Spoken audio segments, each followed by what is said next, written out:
வணக்கம் மக்களே, இது ராஜ் நியூஸ் தொலைக்காட்சியின் விவாத நேரம் நிகழ்ச்சி. இன்றைய விவாத பொருளாக நாம் எடுத்துக்கொண்டிருக்கக்கூடிய கருப்பொருள், கரூர் துயரச் சம்பவத்திற்கு பிறகாக தாவேகா தரப்பில் இன்று வெகு சிறப்பாக நடைபெற்ற சிறப்பு பொதுக்குழு கூட்டத்தில் நடந்திருக்கக்கூடிய விஷயங்கள் குறித்து தான் விரிவாக விவாதிக்க இருக்கிறோம். முதலமைச்சர் வேட்பாளராக தாவேகா தரப்பில் ஒருமனதாக பொதுக்குழு கூட்டத்தில் திரு விஜய் அவர்கள்தான் பங்கேற்க போகிறார் என்பதிலிருந்து, மேலும் தாவேகாவிற்கும் திமுகவிற்கும் தான் கூட்டணி என்றும் விஜய் திட்டவட்டமாக தெரிவித்ததிலிருந்து இது ஒரு இருமுனை போட்டியாகத்தான் இருக்கிறது என்று அவர்கள் தரப்பில் சொல்லப்பட்டு இருக்கிறது. இது குறித்த விஷயத்தை ஜெயக்குமார் அவர்களிடம் கேட்கும் பொழுது அவர் ஒவ்வொரு கட்சியும் அவரவர்கள் தலைவர் தான் முதல்வர் வேட்பாளராக இருக்க வேண்டும் என்று ஆசைப்படுவார்கள், அது அவரவர்களின் தனித்தன்மை என்றும் விமர்சித்திருக்கிறார். மேலும் உச்சநீதிமன்றம் தமிழக அரசின் மீது நறுக்கென்று கொட்டியிருக்கிறது என்றும் காட்டமாக விஜய் அமர்கள் விமர்சித்திருக்கிறார். இது குறித்து தான் இன்றைய விவாத பொருளாக இருக்கிறது.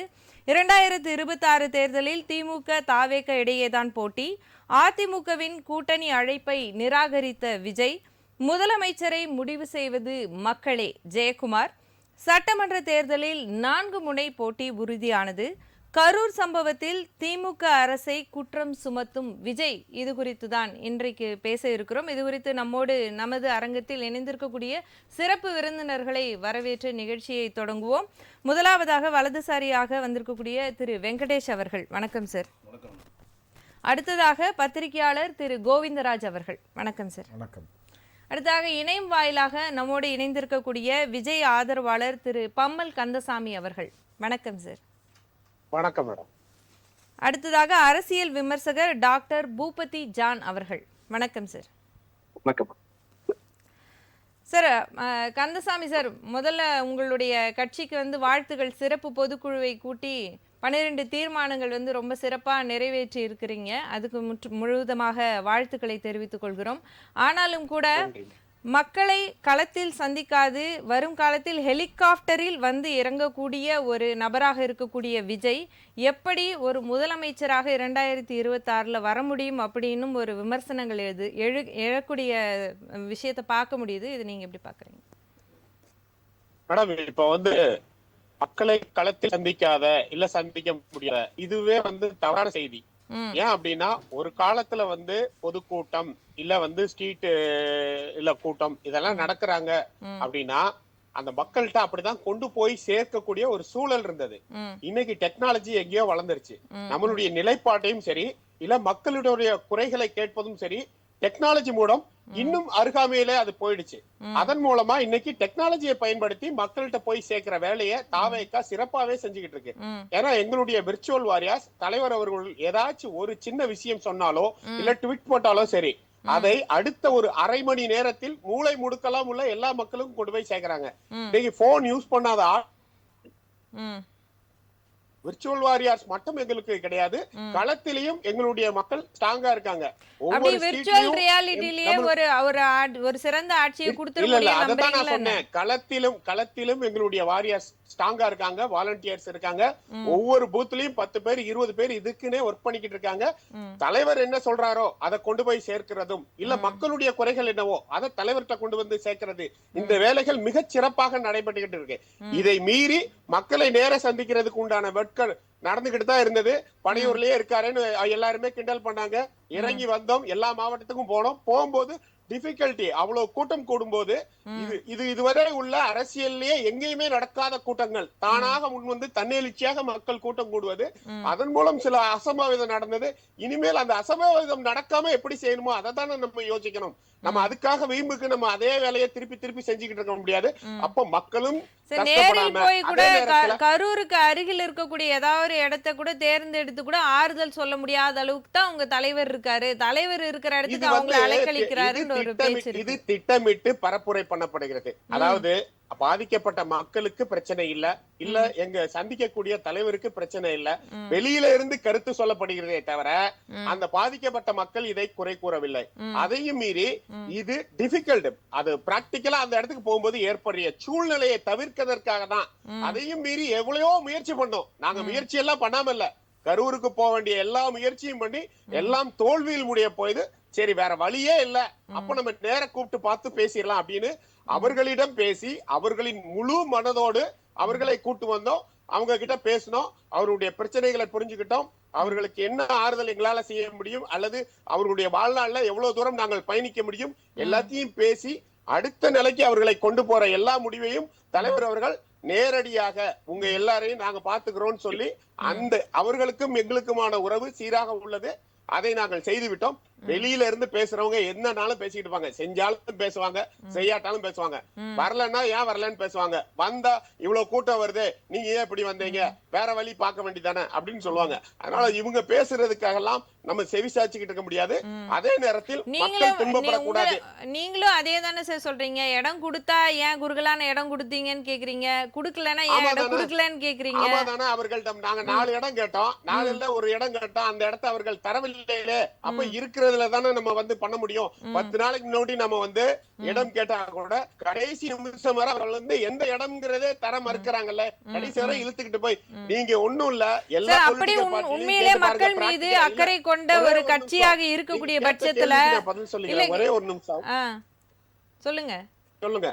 இல்ல குறுகலான இடத்தை தான் அவங்க குடுக்கறாங்க அப்படின்னா நீங்களாவது ஒரு மக்களுடைய பாதுகாப்பு கருதி அந்த இடத்துல நடத்தாம இருந்திருக்கலாம் அப்படிங்கிறது தான் இந்த இடத்துல திரும்ப திரும்ப சொல்லப்படக்கூடிய விஷயமாகவும் இருக்கிறது. அதாவது 5 மாவட்டங்களுக்கு நாங்க போயிட்டோம் மேடம். 6வது மாவட்டம் இங்க போலீசார் வந்து அவங்களே நீங்க வாங்க நாங்க கூட்டு போறோம் பத்திரமா அப்படின்னு சொல்ல போய் அவர்களை நம்பி வந்தோம். நம்பி வந்த இடத்துல இப்படி பெரிய அசம்பாவிதம் நடந்திருக்கு. இதுவரை நடந்த 5 மாவட்டங்கள்ல வந்தவங்களுக்கு உங்க தலைவரே நன்றி சொன்ன விஷயங்களும் வீடியோ காட்சி பதிவாக இருக்கிறது. சொல்றமே கரூர்ல அந்த பாலத்துல இருந்து உள்ள போக முடியாத அளவுக்கு இருக்குன்னு பேசிக்கிட்டு இருக்கும்போது நீங்க வாங்க நாங்க கூட்டு போறோம் அவங்க தானே கூட்டு வந்தாங்க. அதை தான் தலைவரும் சொல்லியிருக்காரு. இதுவரை நடக்காத இந்த மாவட்டத்தில் மட்டும் அது நடந்தது, அதனால நான் நன்றி சொன்னேன் அப்படின்னு சொல்லியிருக்காரு. ஆதவர்ஜனா இன்னைக்கு பேசும்போது கூட சொல்ற, அரியலூர்ல கூட 7 மணி நேரம் கிட்டத்தட்ட காத்துட்டு இருந்தாங்க, மூஞ்சியாவது காமிச்சிட்டு போறோம்னு சொன்னோம் விடல அப்படின்னு சொல்லி அந்த இடத்துல குற்றச்சாட்டு வச்சாரு அவரு. சரிங்களா? அப்படி குற்றச்சாட்டு வச்சோம். அதே நேரத்தில் அதேதான் சொல்றேன், அதேதான் இந்த இடத்துலயும் வைக்கும் பொழுது அதிகாரிகள் சொல்வதை நாங்க கேட்டு போனோம்ல, உங்களுடைய தலைவர் வந்து கொடுத்திருக்கலாம்ல. இல்ல சார், அப்படி தொடர்ச்சியா அவங்க சொல்லும் போதும் கூட உங்க தலைவர் ஒரு பொறுப்புணர்வோட சரி இவ்வளவு கூட்டம் இருக்குதா நம்ம இதை தவிர்க்கலாமே அப்படிங்கிற எண்ணம் வரலையேங்கிறது தான் இங்க வருத்தமாக இருக்கிறது. 5 மாவட்டத்திலும் இதே கூட்டம் தான் இருந்தது. பெரம்பலூர்ல வந்து அதிக கூட்டம் இருக்குன்னு அவங்க இன்ஸ்ட்ரக்ஷன் கொடுக்கறதுனால நாங்க அங்க போகாமையே திரும்பிட்டோம். அதே போல் கரூர்லயும் இன்ஸ்ட்ரக்ஷன் கொடுத்திருந்தா திரும்பி இருப்போம். ஆனால் கரூர்ல கொடுக்கலன்னு சொல்றீங்க நீங்க. குடுக்கல, நாங்க உங்களை கூட்டு போறோம், அவங்க தான் கூட்டு போனாங்க. சரி, எவ்வளவோ சொல்லி இதே அதுக்கு முன்னதாகவே கொஞ்ச தூரத்திலே நிறுத்தி இதே இடத்துல வைத்துக்கோங்கன்னு சொல்லியுமே கேட்காம நீங்க நகர்ந்ததெல்லாம் தெரியும் சார். அதெல்லாம் அந்த நிகழ்வு முடிந்ததுக்கு அப்புறம் அவர்களால் சொல்ற கட்டுக்கதை. அப்படி எல்லாம் எதுவும் சொல்லல. அப்படி ஏதாச்சும் சொன்னாங்கன்னு தாவேகா எந்த இடத்துலயும் உறுதிப்படுத்தல. தாவேகா சொல்றது ஃபுல்லாவே நாங்க சொல்றது எல்லாமே அவர்கள் எங்களை கரூர்ல வித்தியாசமா இருந்தது வர்றாங்க, எங்களை உள்ள கூட்டு போறோம், நாங்க சரி வாங்க. எங்களை பொறுத்தவரை உள்ள இருந்து பாக்குறதுக்கு இந்த கூட்டம்ங்கிறது எல்லா மாவட்டத்திலும் கூட்டம் மாதிரி தான் இருந்தது. அதில் அசம்பாவிதம் நடந்ததுக்கு பிறகுதான் அவருடைய இப்படி ஒரு விஷயம் நடந்துருச்சு அப்படிங்கிற நிலைமையே எங்களால் உணர முடிகிறது. சரி சரி பேசுவோம் சார். கோவிந்தராஜன் சார், நீங்க சொல்லுங்க. இன்றைக்கு வந்து சிபிஐயின் பிடியில் தாவேகா சென்று விட்டதற்கு பிறகு தாவேகாவே பிஜேபியோட கட்டுப்பாட்டுல தான் இருக்கு அப்படிங்கிற ஒரு விமர்சனங்கள் எழுந்துகிட்டு இருக்கும்போது அதிமுக பிஜேபியோட கூட்டணியோடு இருக்கும் வரை அவங்க கூட கூட்டணி கிடையாது அப்படின்னு தாவேகா சொல்லுது. இதை நீங்க எப்படி பாக்குறீங்க? அதாவது இது சொல்கிறதுக்கெல்லாம் முன்னாடி இந்த கருத்துக்கு சொல்கிறதுனா ஒரு நீங்கள் சொன்னீங்க ஆரம்பத்தில் அவங்க வந்து சிறப்பாக மாநாடு நடத்தினாங்க, சிறப்பாக தான் நடத்தினாங்க. ஆனால் அந்த மாநாட்டில் வந்து 12 தீர்மானம் நிறைவேற்றிருக்காங்க. ஆனால் முக்கியமான தீர்மானங்கள்லாம் போடவே இல்லை. அதை இங்கே நான் சுட்டி காட்ட விரும்புகிறேன். முதல்ல நண்பர் வெங்கடேஷ் இங்கே வரும்போது சுட்டி காட்டினார், அந்த இறந்த 41 பேர்களின் புகைப்படத்தை வச்சு அவங்களுக்கு ஒரு அஞ்சலி செலுத்திருக்கணும். அதுதான் ஒரு மாநாட்டில் செய்யக்கூடிய இவங்களுக்கு செய்யக்கூடிய ஒரு இது. அதவே செய்ய தவறிட்டாங்க. இதுதான் வந்து இந்த கட்சியினுடைய அந்த அனுபவம் இல்லைன்றதுக்கு இது ஒரு சிறந்த எடுத்துக்காட்டு. ரெண்டாவது, இவங்க போதைப் பொருள் பழக்கம், அதனால தான் பாலியல் குற்றங்கள் வருது, அதனால தான் பல்வேறு கொலை கற்பழிப்பு அதெல்லாம் நடக்குது. அதை பத்தி என்ன தீர்மானம் போட்டாங்களா? போடல. ரெண்டாவது, ஊழலை பத்தி பல்வேறு இதை பத்தி ஊழலுக்கு எதிராக இது பண்ணணும்னு சொன்னா அதை பத்தி என்ன தீர்மானம் போட்டாங்கன்னா எதுவுமே போடல. இப்ப சார் கொஞ்சம் நான் பேசுறதுக்கு அமைதி, நீங்க பேசுறப்ப நான் குறுக்கிடல, நான் பேசுறதுக்கு அப்புறம் பேசுங்க, கொஞ்சம் அமைதியா இருங்க, அதுக்குள்ள இது பண்ணாதீங்க. உங்க கட்சி தலைவர் போல நீங்களும் வந்து அறவேக்காடா இருக்கீங்க. இருக்காதீங்க அப்படி. பொய் சொல்லாதீங்க. பொய் சொன்னா நாங்க அதை சொல்லதான். சார் ஊழலை பத்தி எதனா சொல்லிருக்கீங்களா கேளுங்க. நான் வந்து நீங்க இது பண்ணாதீங்க. கொஞ்சம் நீங்க இது அமைதியா இருங்க. நீங்க ஒரு நிமிஷம் இருங்க கந்தசாமி. அதுக்கப்புறம் இந்த ஊழல் இப்ப நடக்கக்கூடிய அந்த மாநகராட்சியில அந்த ஜாப் ஃபார் ஸ்கேம், அதாவது அந்த ஊழியர்கள் முறைகேடு, இப்ப 2 நாளைக்கு முன்னாடி அமைச்சர் நேரு அந்த இதுல இடி ரைட் பண்ண, அத பத்தி ஒரு தீர்மானம் இது பண்ண முடியல. ரெண்டாவது கிட்னி ஸ்கேம், கிட்னி ராக்கெட், அத குறித்து எந்த விதமான தீர்மானமும் போடவே இல்லை. இவங்க பருவமழையை குறித்து தீர்மானம் போட்டாங்க. அந்த பருவமழையினால் பாதிக்கக்கூடிய சென்னையில் உள்ளக்கூடிய ரோடுகள் குண்டும் குழியுமா இருக்கிறதுக்கு அதை பத்தி எந்த விதமான தீர்மானமும் போடவே இல்லை. இந்த சொல்லிக்கிறாங்களே இன்னைக்கு சுப்ரீம் கோர்ட் வர்டிக்ட பார்த்து விஜய் அவர்கள் அதை தான் சுட்டி காட்டியிருந்தாரு. அந்த சுப்ரீம் கோர்ட் வர்டிக்டுக்கு பாடுபட்ட அவங்க கட்சியை சேர்ந்த பாடுபட்ட வழக்கறிஞர் இன்னைக்கு ஒரு நன்றி குறித்து தீர்மானம் போட்டாங்களா, இல்ல ஒரு பாராட்டி தீர்மானம் போட்டாங்களா? அதுவும் பண்ணவே இல்லை. ஆதரவு தெரிவித்த இவங்களுக்கோசம் ஆதரவு தெரிவித்த அரசியல் கட்சி தலைவர்களுக்கு ஒரு பாராட்டோ ஒரு நன்றியோ போடவே இல்லை இந்த நடந்த இந்த இதுல. ரெண்டாவது இந்த HOPF head of police force நிரந்தர டிஜிபி ஓனும் அதை குறித்து ஒரு தீர்மானம் போட்டாங்களா? அதுவும் போடவே இல்லை. இதெல்லாம் பாக்குறப்ப இப்பேற்பட்ட ஒரு கட்சி அரைவேக்காடாக அரசியல் அனுபவம் இல்லாத இருக்கக்கூடிய கட்சி இது இருக்கிறதுன்றது தெல்ல தெளிவா தெரியுது. இவங்க பண்ணக்கூடிய இதுல இருந்தே வந்து இப்ப இவ்வளவு இது நான் சுட்டி காட்டிருக்கிறேன். இவங்களுடைய வர்ச்சுவல் வாரியர்ஸ்க்கு ஒரு நன்றி தெரிவித்த ஒரு பாராட்டி ஒரு அவங்க தானே இந்த இவரு பேசாத காலத்துல இவர் சொல்றாரு வர்ச்சுவல் வாரியர்ஸ் இவ்வளவு பண்றாங்க இவ்வளவு பண்றாங்க. அந்த வர்ச்சுவல் வாரியர்ஸ் பாராட்டியோ ஒரு நன்றி தெரிவித்த தீர்மானம் போட்டுக்கலாம்ல. எங்க போனாங்க வர்ச்சுவல்? அவங்க தான் இவங்களுக்கு இவங்க கேப்பை ஃபில் பண்ணது அவங்க தான். அவங்களுக்கு கூட பாராட்டு தெரிவிக்கவே இல்லை. இந்த ஒரு மதியழகனும் அந்த இவரும் போய் அரெஸ்ட் ஆன பவுன்ராஜ் அவங்களுக்கு ஒரு பாராட்டி ஒரு நன்றி தெரிவித்து தீர்மானம் போட்டாங்களா? போடல. வழக்கறிஞர் இவங்களுக்குலாம் பாடுபட்ட வழக்கறிஞர் அவங்களுக்கு தீர்மானம் போட்டாங்களா? போடல. இதுதான் தவாக. இந்த அரைவேக்காட்டு கட்சி எதுவுமே அரசியல் அனுபவம் இல்லாத முதிர்ச்சி எதுவுமே கண்டனத்தை தெரிவிச்சுக்கிறேன். நீங்க அரைவேக்காடுலாம் பேசுறீங்க, நீங்க தான் அரைவேக்காடு மாதிரி பேசிட்டு இருக்கீங்க. ஏங்க நான் உண்மையை சொன்னா எங்க போச்சுக்கிறேங்க? உலக 41 பேர் உயிரிழந்தாங்களே, அந்த 41 பேர் படத்தை வச்சு அஞ்சலி செலுத்த கூட துப்பு இல்ல உங்களுக்கு. உங்களுக்கோசரம் உயிரை விட்ட அந்த 41 பேரு அது அவங்களுடைய படத்தை வச்சு ஒரு நினைவேந்தல் ஒரு அஞ்சலி செலுத்துறது கூட துப்பு திராணி இல்லாத கட்சி தான் நீங்க. எங்களுடைய குடும்பம், அந்த குடும்பத்துக்கு கூட நாங்க பேசியாச்சு. ஒரு பொதுக்குழு, ஒரு அரசியல் கட்சி பொதுக்குழு இதெல்லாம் செய்ய வேண்டியது. கட்சி என்ன செய்யணும்? நீங்க எதுக்கு சார் ஆபரேட் பண்றீங்க? இதுதான் உங்க பிரச்சனையே. இது அரசியல் எல்லா கட்சியும் செய்யக்கூடியதுதாங்க. இது ஒரு பேசிக், இதெல்லாம் இந்த பேசிக் எட்டிகெட்ஸ் சொல்லுவாங்க. ஒரு பேசிக் எட்டிகெட்ஸ் இது கூட செய்யாத இது கட்சியா தான் இருக்குது. அதையெல்லாம் உடைச்செறிஞ்சு புதுவிதமான அரசியல் பண்ணிக்கிட்டு இருக்கோம். அதனால என்னங்க புதுவிதமான அரசியல்? வெளியில இருந்து ஒரு பேசிக் இதுதான். நீங்க அந்த 41 குடும்பங்களுக்கு செய்யக்கூடிய உதவி, 41 இறந்த குடும்பங்களுக்கு செய்யக்கூடிய ஒரு நன்றி இதுதானா? நான் கேட்கிறேன். 41 குடும்பங்களுக்கு உங்களுக்கோசமே உங்களால் இறந்தவங்களுக்கு செய்யக்கூடிய கைமாறு தானா? பணத்தை கொடுத்துட்டா மாத்திரம் போதாதுங்க. பணத்தை கொடுத்துட்டா மாத்திரம் போதாது. ஒரு கைமாறு அவங்கள வந்து பொது வழியில எல்லாரும் முன்னாடி அவங்க படத்தை வச்சு ஒரு அஞ்சலி செலுத்தணும். அது கூட செய்ய துப்பு இல்ல. சரி பேசுவோம். சார் என்னுடைய கடுமையான கண்டனத்தை தெரிவிக்கிறேன். இந்த துப்பு இல்ல அறவேக்காடு இதெல்லாம் நீங்க தான் சார். தேவையில்லாத வார்த்தைகள் பேசாதீங்க. உங்களால் முடியவில்லை அப்படின்னா நீங்க இந்த மாதிரி கலந்துக்கவே கூடாது. அதையே சார் தேவையில்லாத வார்த்தைகள் பயன்படுத்துறீங்க. தேவையில்லாத வார்த்தை. சரி இருங்க சார், இருங்க ஒரு நிமிஷம் பொறுமையா இருங்க. வெங்கடேஷ் சார் வந்து நீங்க சொல்லுங்க. இன்றைக்கு வந்து தாவேகாவிற்கும் திமுகவிற்கும் இடையே தான் போட்டி அப்படிங்கிற ஒரு விஷயத்த சொல்லி இருக்கிறாங்க. களம் எப்படி இருக்கு? பிஜேபி வந்து உண்மையிலே வலுவான ஒரு கூட்டணியில தான் இருக்குதா? அதனுடைய நிலவரம் என்னவாக இருக்கிறது? வருகின்ற சட்டமன்ற தேர்தலை நீங்க எப்படி எதிர்கொள்ள போறீங்க? அதாவது தாவேகாவும் திமுகவும் தான் மெயினான கட்சி மாதிரி அந்த கட்சிகள பொதுக்குழுல அவங்க அப்படிதாங்க சொல்லுவாங்க. பிஜேபி தான் மெயினான கட்சி, அஇஅதிமுக தான் மெயினான கட்சி அவங்க பொதுக்குழுல சொல்லுவாங்க. அவங்க கட்சியை பிரகடனப்படுத்துறதுக்கும் அவங்க பொதுக்குழுக்கு வந்த அவங்களுடைய ரசிகர்களா இருந்து இப்ப தொண்டர்களா மாறுகளோட கைத்தட்டல் வாங்குறதுக்கு அப்படிதான் சொல்லுவாங்க. உற்சாகப்படுத்துவதற்காக சொல்லப்படுகிற ஒரு விஷயம்தான். கள நிலவரம் அப்படின்னு பார்த்தீங்கன்னா இன்னைக்கு எஸ்ஏஆர் வந்திருக்கு. எந்த அளவு வந்து எஸ்ஏஆர்ல வந்து அவங்க கட்சி தொண்டர்கள் உள்ள போய் எஸ்ஏஆர்ல வந்து கரெக்டா நடைபெறுதா அப்படின்னு சிந்திக்கிற அளவுக்கு திறன் பெற்றவர்களா அவங்களுடைய ஆட்களை அவங்க ட்ரைனிங் பண்ணியிருக்காங்களான்னு ஒரு கேள்வி எழுது. அது ஒண்ணு. ரெண்டாவது வந்து தாவேகா வந்து இன்னும் பூத் வைஸ் ரீச் ஆயிட்டாங்களா? இன்னைக்கு 68,000 பூத் இருந்துச்சு, 63,000 பூத்ல இருந்து இப்ப 4,500 பூத் எக்ஸ்ட்ரா பண்ணி கிட்டத்தட்ட 69,000 பூத் தமிழ்நாடு ஃபுல்லா இருக்கு. 69,000 பூத்லயும் கொண்டு போய் சேர்க்கிற அளவுக்கு அவங்க கட்டமைப்பை வளர்த்திருக்கிறார்களா அப்படின்லாம் இருக்கு.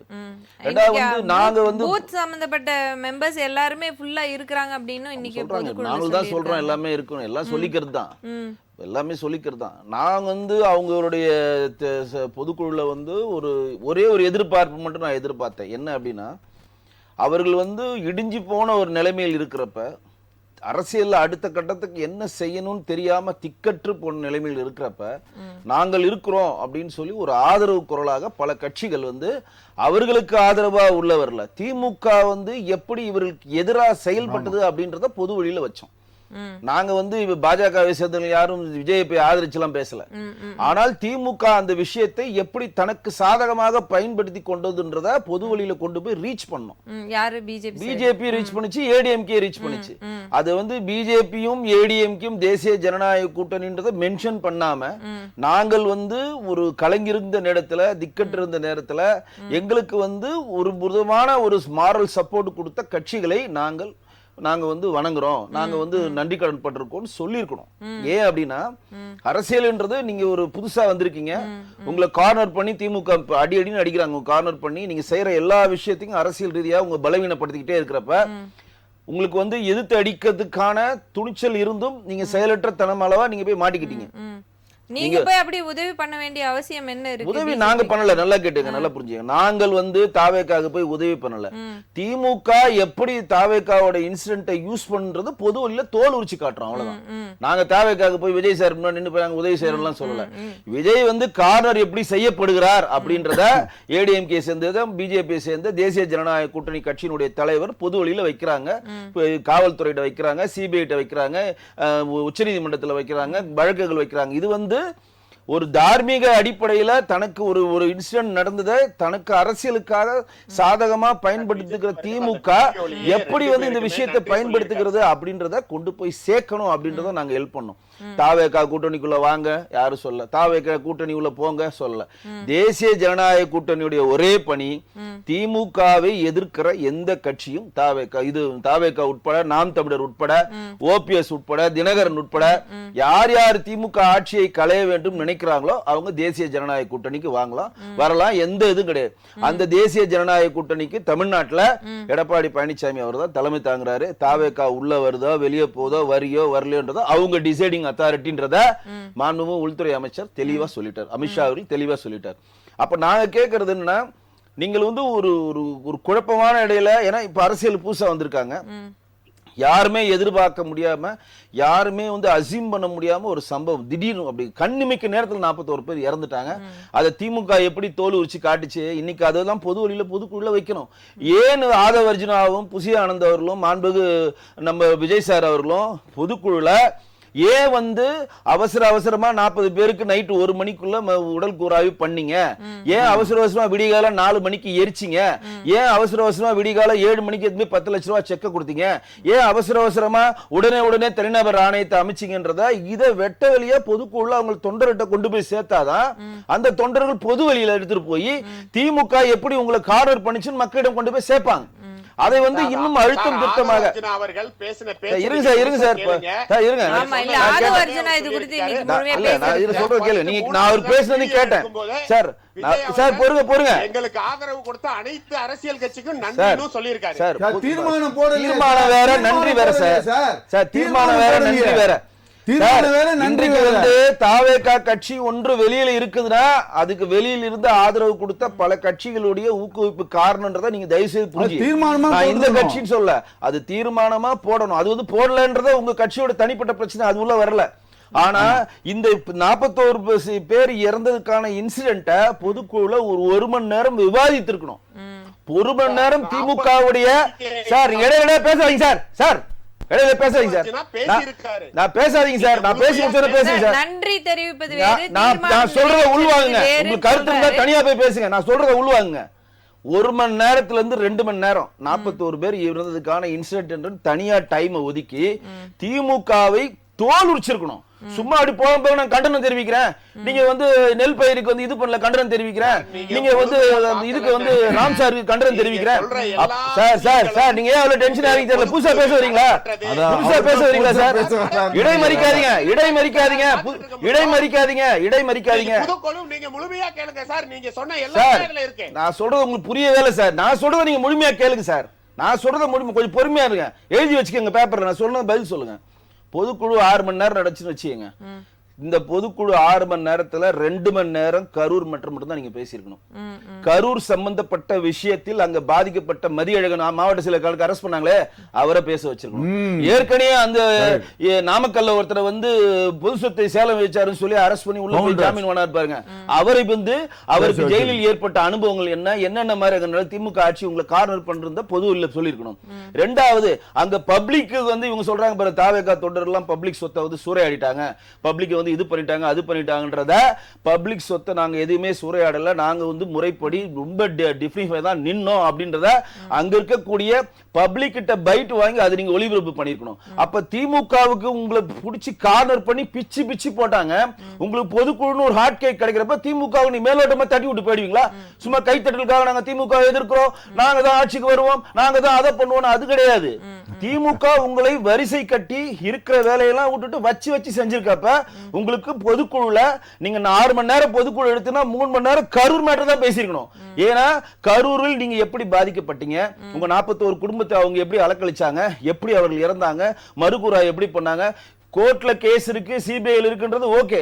ஆனால் பாதிக்கப்பட்டது தாவேகா தொண்டர்கள். அந்த தொண்டர்களுக்கு கூடிய அந்த 41 பேர் குடும்பங்களின் பிரதிநிதியா ஒருத்தர் பொதுக்குள்ள பேச வைக்கணும். ஏன் விஜய் சார் வர முடியல? ஏன் விஜய் சார் காணொலில இது போன்ல வீடியோ கால்ல பேசுறாரு? ஏன் வந்து நீங்க கரூர்ல அது எல்லாமே ஏற்கனவே பத்திரிகையாளர்கள் வந்து நிறைய போய் மீட் பண்ணிட்டு வந்ததுக்கு அப்புறம் எடுத்துட்டாங்க சார். அந்த பாயிண்ட் வந்து நான் சொல்றது நீங்க புரிஞ்சுக்கலங்க சார். நான் என்ன சொல்ல பொதுக்குழுன்றது ஒரு நிமிஷம் இருங்க. பொதுக்குழுங்கிறது கட்சி சார்ந்து நடத்தப்படக்கூடிய ஒரு அது வந்து தீர்மானம் உலகம் ஃபுல்லா போறதுங்க. நீங்க நாடு செவுத்துல போல பொதுக்குழுல நீங்க போடுற தீர்மானம் உங்களோட கண்டனம் உலகம் ஃபுல்லா போகும். இதுதான் உங்களுக்கு கிடைச்ச ஹாட் கேக். நீங்க மேலோட்டமா ஒரு மைக்கு கிடைச்சிட்டு திமுக திட்டுறதுன்றது வேற, திட்டுறதுன்றது வேற, கண்டனன்றது வேற, தீர்மானன்றது வேற. அது தெரிஞ்சுங்க. அப்ப இந்த தீர்மானத்தை நீங்க ரொம்ப டிக்னிஃபையா ரொம்ப பிரஷரா பண்றப்ப தாவேகாவில் இருக்கக்கூடிய அங்க இருக்கக்கூடிய ஒவ்வொரு பொதுக்குழு உறுப்பினர்களும் பிரதானமா ஒரு சங்கல்பம் என்னமா எடுத்துப்பான், திமுக ஆட்சிக்கு வரக்கூடாதுன்னு நினைச்சா. அந்த அளவு நீங்க கரூர் சம்பவத்தால் எப்படி பாதிக்கப்பட்டீங்க அப்படின்றத மிகப்பெரிய ஒரு அழுத்தத்தின் மூலம் அந்த தொண்டர்கள்கிட்ட கொண்டு போய் சேர்த்திருக்கணும். ஒரு நிமிஷம் பேசுவோம், உங்களுக்கான நேரம் கொடுக்கப்படும். அடுத்ததாக அரசியல் விமர்சகர் டாக்டர் பூபதி ஜான் அவர்கள். ஜான் சார், நீங்க சொல்லுங்க, இன்றைக்கு தாவேகா வந்து இன்னும் முழுமையான ஒரு அரசியல் கட்சியா உருவெடுக்கல அப்படின்னு மாறி மாறி திரு வெங்கடேஷ் அவர்களும் கோவிந்தராஜன் சார் அவர்களும் தொடர்ச்சியா அவர்களுடைய விமர்சனங்களை வைத்துக் கொண்டு இருக்கிறார்கள். உண்மையில் தாவேகா அப்படிதான் இருக்கிறதா? 4 முனை போட்டி என்பது உறுதியாகி இருக்கிறதா? கள நிலவரம் எப்படியாக இருக்கு? முதல்ல வணக்கங்க. இப்ப வந்து முதல்ல தாவேகா வந்து இப்ப ஒரு பொதுக்குழு கூட்டி இருக்கிறாங்க. நிறைய விஷயங்கள் பேசி இருக்கிறாங்க. பொதுக்குழுல கூட்டப்பட்ட விஷயங்களும் பேசப்பட்ட விஷயங்களும் என்ன உணர்த்துது அப்படின்னா, அவர் ஒன்னும் அரசியல் முதிர்ச்சி வரல அப்படிங்கறதா ஒரு தெளிவா இருக்கிறது. நமது தோழர் கூட தமிழக வெற்றி கழகத்தினுடைய தோழர் பேசினாரு, எங்களுடைய கட்சி வந்து ஒரு விர்ச்சுவல் ரியாலிட்டியில போயிட்டு இருக்கிறோம். ஒரு இன்ஸ்டாகிராம், ChatGPT, AI, அரை மணி நேரத்துல நம்ம ஊடகத்தின் வழியாக ஒவ்வொருவரையும் நான் தொடர்ச்சி செஞ்சிருவோம். அப்ப எங்களுடைய விர்ச்சுவல் ரியாலிட்டி தான் நாங்க மெயின் எய்மா போக்கஸ் பண்றோம் அப்படின்னு சொல்றாரு. அதுக்கு வாழ்த்துக்கள் நாங்க சொல்றோம். ஒரு புதுவிதமான அரசியலை, ஒரு புதுவிதமான சிந்தனையை மக்களுக்கு நம்ம சொல்றோம் அப்படின்னு சொல்றோம். ஆனா அடிப்படையில ஒண்ணு புரிஞ்சுக்கணும், மக்கள் படக்கூடிய வலிகள், மக்கள் படக்கூடிய கண்ணீர்கள், மக்கள் படக்கூடிய வேதனைகள், அவனுடைய தூக்கமில்லாமை, பசியின்மை எதுவுமே வந்து ஒரு விர்ச்சுவல் ரியாலிட்டியில கண்டே பிடிக்க முடியாது. அது சொல்லவே முடியாது. ஒரு விர்ச்சுவல் ரியாலிட்டி ஒரு மனிதனுடைய அழக்கூடிய இருதயத்தினுடைய வலிகளையும் வேதனைகளையும் கண்ணீர்களையும் ஒரு விர்ச்சுவல் ரியாலிட்டி கொடுத்து விடுமா என்றால் கொடுக்கவே முடியாது. அதுவே விர்ச்சுவல் ரியாலிட்டி என்பது ஒரு விதமான ஒரு யுக்தி, கரெக்ட் தான். ஆனால் ஒரு எப்படி ஒரு மனிதனுடைய உடம்பிலே ஒரு ஆதாரமாக விளக்கக்கூடிய DNA ஜீன்கள் என்று சொல்லுகிறார்கள், அது எப்படி வேலை செய்கிறதோ, ஒரு இருதயம் எப்படி இருக்கிறதோ, அது போல மனிதனுடைய உணர்வுகளோடு அவனோடு பழகி பின்னி பிணைந்து கலந்தால்தான் அவனுடைய மனதை தன்னுடைய இருதயத்திலே அடைய முடியும். அது முதல் தமிழக வெற்றி கழகம் தெரிஞ்சுக்கணும். இப்ப இருக்கக்கூடிய பட்டுடைய பிரச்சனைகள் ஏகப்பட்டது இருக்கு. பாசிச பிஜேபியுடைய கைப்பாவையாக செய்து கொண்டிருக்கக்கூடிய தேர்தல் ஆணையம் செய்யக்கூடிய எஸ்ஐஆர் என்பது தமிழகத்தில் இருக்கக்கூடிய மிகப்பெரிய அணுகுண்டு. எல்லா கட்சிகளுக்கும் எடுக்கக்கூடிய வேட்டு 1 கோடி வட இந்தியர்களை உள்ளே கொண்டு வந்து தகுதியானவர்களை நீக்கி தகுதி அற்றவர்களை உள்ளே கொண்டு வந்து நடத்தக்கூடிய மிகப்பெரிய மோசடி. அதையெல்லாம் பேச வேண்டும். யாரு? தமிழக வெற்றி கழகம் விளையாட்டாக எடுத்திருக்க வேண்டும். அப்போதுதான் அவங்களுடைய இளைஞர்கள், தமிழக வெற்றி கழகத்தினுடைய இளைஞர்கள் இந்த ஆபத்தை புரிந்து கொண்டு பாசிச பிஜேபியை இந்த தமிழகத்தில் இருந்து துடைத்து எறிய வேண்டும். அது ஒரு லட்சியம். அதை துடைத்து எறிய வேண்டும். அதை செய்யணும் தமிழக வெற்றி கழகம். இளைஞர்களை திரட்டி இருக்கக்கூடிய தமிழக வெற்றி கழகம் இதுல உள்வாங்கி இதனை செய்யணும். கரூரில் இருந்த ஒரு சம்பவம் ஒரு அசம்பவம் ஒத்துக்கணும். அதை கொஞ்சமாக பேசிவிட்டு மீதை ஒரு ஆக்கப்பூர்வமான இதுல நிற்கணும். இது ஒரு பக்கம். ஒண்ணு நம்ம தோழர் பிஜேபியினுடைய தோழர் சொன்னாரு, அவர் என்ன ஃபீல் பண்ற எந்த மாதிரி ஃபீல் பண்றாருன்னா, ஒரு தமிழக வெற்றி கழகத்தினுடைய பொதுக்குழு கூட்டம் எப்படி நடைமுறை வேண்டும், அதனுடைய எஸ்எப்பி என்ன, யாரு எவ்வளவு நேரம் பேசணும், எவ்வளவு டைம் பேசணும், எதை பத்தி பேசணும், எது பேசி இருக்கணும், எது பேசி இருக்க கூடாது. 2வது திமுக உரிக்கணும், அவங்க ரவுண்டு கட்டணும், அவங்க அப்படியே போடணும், அவருக்கு போடணும், திருப்பி போடணும் பயங்கரமா பேசினாரு. ஏன் அப்படி பேசுறாரு அப்படின்னா, அவருடைய என்ன காரணம்னா, பிஜேபி என்ன நினைக்குதுன்னா, எப்பா எங்களுடைய பி டீம் செயல்படுத்துறதுக்கு நான் உங்களை ரெடி பண்ணிட்டு இருக்கிறேன்னு மக்கள் மத்தியில இப்படி நாங்க ரெடி பண்ணி ஒரு தாவைக்கான பி டீம் ரெடி பண்ணி உள்ள விட்டு எப்படியாவது ஒரு திராவிட ஒரு ஜனநாயக போக்கில் ஒரு திமுக அரசை கவிழ்த்து நாங்க எல்லாம் பண்ணி நினைச்சிட்டு இருக்கிறோம். இதுல மண்ணள்ளி போட்டுக்கிட்டு என்னதான் பேசிட்டு இருக்கிறீங்க நீங்க? சார் அவர் சொன்னது ஒரு பக்கம் இருக்கட்டும். தாவேக தலைவர் விஜய் இன்றைக்கு சொல்லி இருக்கிறாரு இல்லையா, உச்ச நீதிமன்றம் தமிழக அரசின் தலையில் நறுக்கென்று கொட்டி இருக்கிறது என்று. உச்ச நீதிமன்றம் கொடுக்கக்கூடிய தீர்ப்பை என்ன நடக்கணும் கொடுத்தது, அது என்ன நடக்கணும் கொடுத்தது, என்ன நடக்கணும் கொடுத்தது. தமிழக அரசு செய்தோம் ஏதாவது தவறு இருக்குதா, உடனடியாக ஒரு கமிஷன் போட்டது. தனிநபர் ஆணையம் அமைத்ததே தவறு என்றும் உச்ச நீதிமன்றம் சொன்னது சொல்லி இருக்கிறாரு. உச்ச நீதிமன்றத்தை கூட பிஜேபி அரசு கையில் வைத்திருக்கிறது. இப்ப கமல் என்று சொல்லக்கூடிய உச்ச நீதிமன்றத்தினுடைய தலைமை நீதிபதி என்ன சொல்ல தெரியுங்களா, அதாவது இந்த இப்ப இருக்கக்கூடிய கேஸ்ல இந்த ஒன்றிய அரசானது நான் தலைமை நீதிபதியாக இருந்த அமர்வை இந்த ஒன்றிய அரசு விரும்பவில்லை அப்படியே சொல்ல மிகப்பெரிய வருத்தத்தோடு சொல்லுகிறார். எங்களுடைய அமைப்பு விசாரிக்கக்கூடிய இந்த வழக்குகளை 5 நீதிபதிக்கு மாற்ற வேண்டும் என்று ஒரு தலைமை நீதிபதி இருக்கக்கூடிய கமல் கண்ணன் சொல்லுகிறார் என்று சொன்னால் உச்ச நீதிமன்றத்தை பேச ஆகியிருக்கிறது பிஜேபி. புரிஞ்சுக்கா? இது என்ன பெரிய கொட்டு, அது என்ன பெரிய தவறு செஞ்சிருச்சுன்னு எனக்கு தெரியாத கொட்டு வச்சிருந்தேன். உச்ச நீதிமன்றத்தையும் உச்ச நீதிமன்ற நீதிபதிகளையும் ஒரு குறிப்பிட்ட சாமியினர் நிரூபித்துக் கொண்டிருக்கிறார். இனி பார்க்க முடியுமா? என்ன நினைச்சிட்டு என்ன பேசுறது? இதை கூட்டு பார்க்க வேண்டும் என்று சொல்கிறேன்.